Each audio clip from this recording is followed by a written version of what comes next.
it's awesome.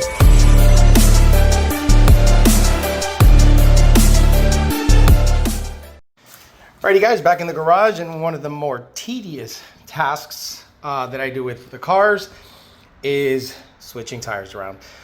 I was gonna take and install the slicks, but just based on experience, I really don't want to put these on and have a potential puncture.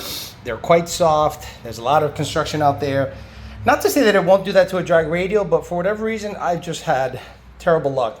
If I bring a slick out, and it's like very obvious that it's like a race tire. Not that the drag radial isn't, but at least I can say, hey, look, it's not a full slick, it's a drag radial.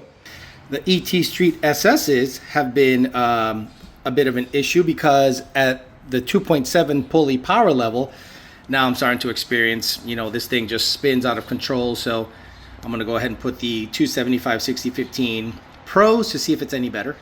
So let's play the tire merry-go-round like I do every couple of weeks apparently. Well, that's a bummer. Look at that. I moved the car ever so slightly and I heard rubbing, and the pad, the brake pad, or the brake caliper.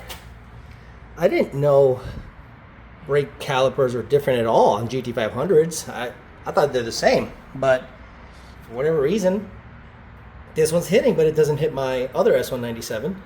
This is my gray car. Yeah, there was no sign of it rubbing here ever. Odd.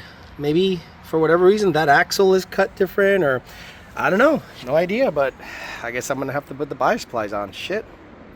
All right, I guess these will go into storage.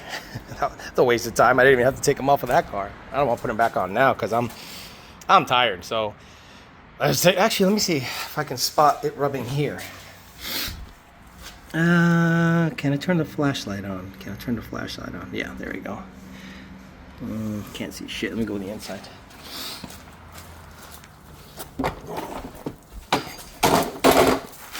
That's odd. Let's see if this guy has a mark on it too.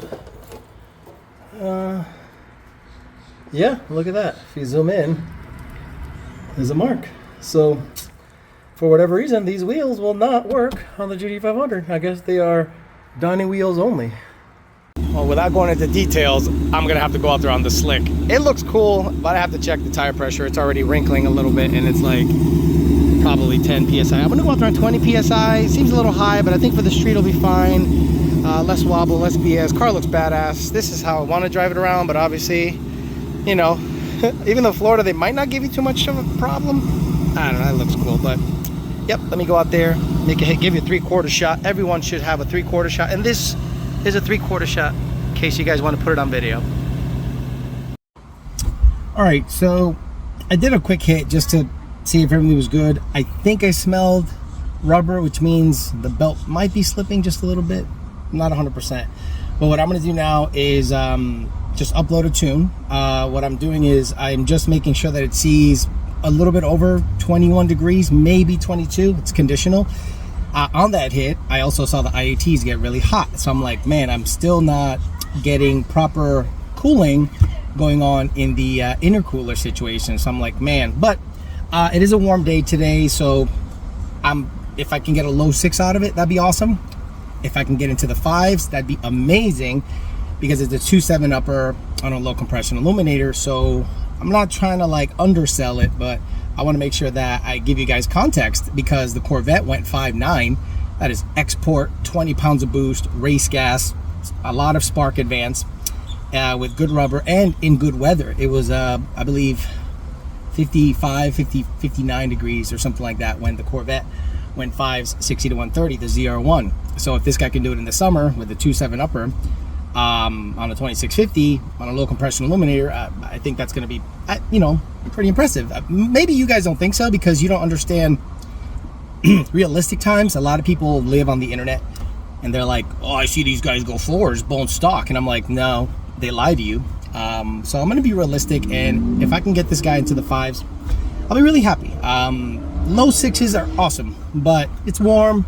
I don't want to wait all the way until winter again to get a good day. I don't think we're going to get good, cool weather here anymore for a long time. So once this tune is done loading, I'll go back out, make a full hit, and we'll see how everything works out. And if we can get into the 5s, be awesome. If not, we'll try another day, or we'll just shove a 20% in it. Still got to fix the intercooler tank, because it's just, IATs are getting hot, meaning it's getting airbound, meaning something's going on with the ice tank, basically. So, all right, let's go out there and make a hit.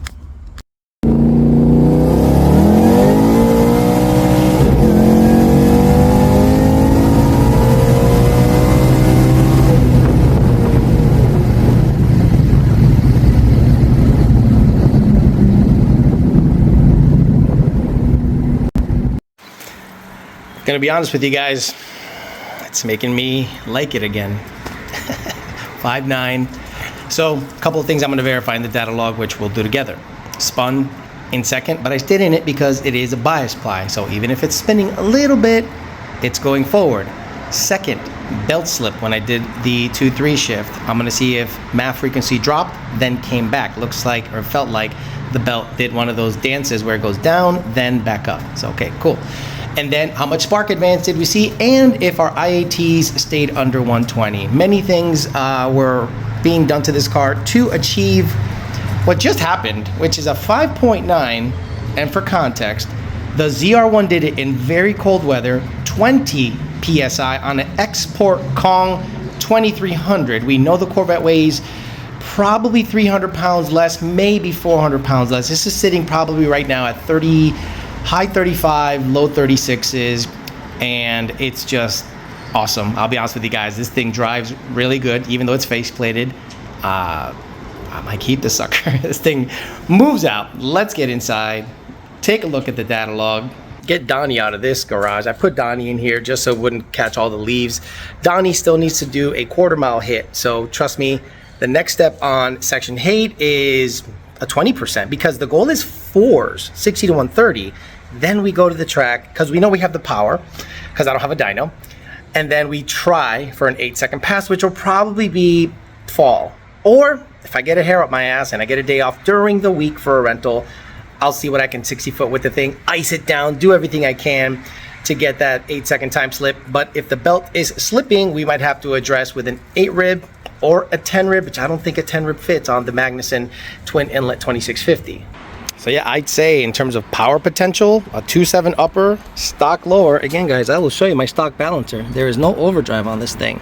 And it is a 6 rib belt, very small 6 rib belt. So, you know, if it slipped, I kind of can, you know, remedy the issue with 8 rib or 10 rib. We'll see what happens. But this thing is working phenomenal. These guys are working phenomenal. It's cold to the touch, dude. I'm just happy because I built this thing in the garage, bro. Like legit, like no shop touched this thing. So I'm just happy that it's running really well. I can go cruising with it because it feels so good on these bias plies, but I'm not going to do that because I got to save them for the track. Right, enough talking. Let's get Donnie out of here, and then let's take a look at the data log, and we'll end the video there. Alrighty, as always, guys, what we're going to do is we're going to review the data log. We're going to be looking for belt slip. We're going to be looking to see what happened, and let's take a look. So you see RPM. This is obviously a shift flare, which I'm going to try to get better at. I think the throttle bodies are kind of running away on me, but let's see what I did with my foot, my actual foot. Okay, so what you saw is I attempted to floor it, then it spun. So the way you verify that is you bring up mile an hour and you look for spikes, just like that. See, if you zoom in here, these little spikes, they go up and down, right? So 50, 56.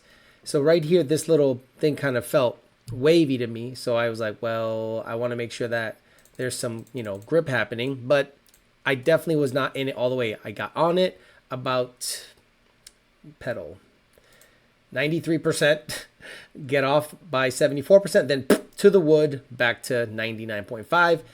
In the middle, I felt something, tried to pedal, and then, okay, I'm already going versus a mile an hour.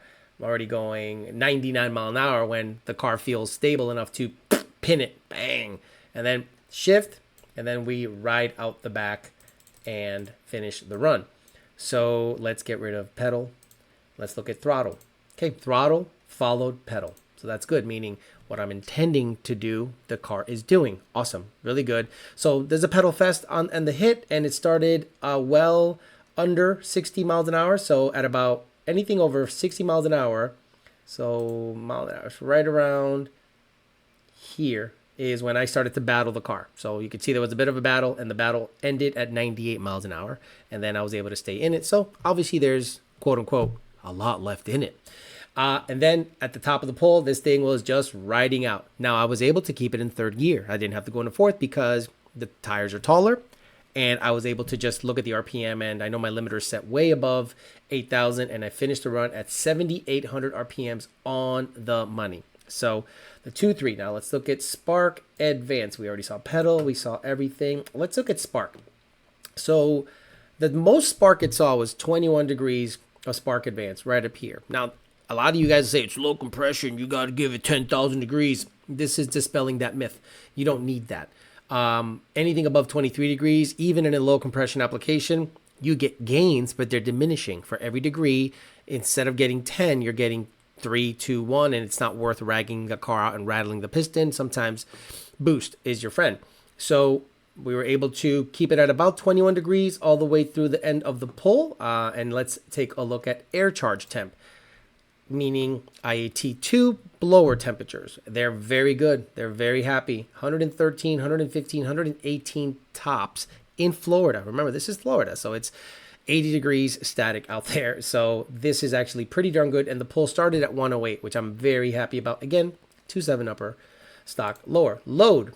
I don't think it got to 2.0 because it's hot out there. Oh, look, it did get to 2.02. Now that is baby boost. That is nothing. I want to see 2.4, 2.5, maybe by the end of it all, 2.8, maybe 3.0. I mean, a lot of boost to get this guy to go 8s. But we're chilling at about, this is probably, I would guess, 800 wheel, maybe 770, it'd be interesting, but 5.9 at, 3,600 pounds, it's about right on a stick car. 21 degrees, engine coolant temp are chilling. They came up only to 168 degrees. They topped out at 182, and once I let off the run, they came right back down, 170, so the car is doing phenomenally. Like, it's doing extremely well, and I'm really happy about that. I'm really happy that the car is doing really well. So there you have it. The next step is to get myself a 20% and get after it with a 20% and see what we can do to get it into the 4s. The bias plies, obviously they're not gripping that good, so I'm going to take my own advice and put some ballast back there, put some weight, put some sandbags back there, get back out there, try to get it to grip in the first from 60 to 100, which seems to be the toughie, and then after that seems to ride out real well. So we'll see if more boost and some ballast will help the situation. But as of now, Section 8 is rolling, and I'm happy to see it coming along nicely. Thanks for listening, guys. Talk to you later.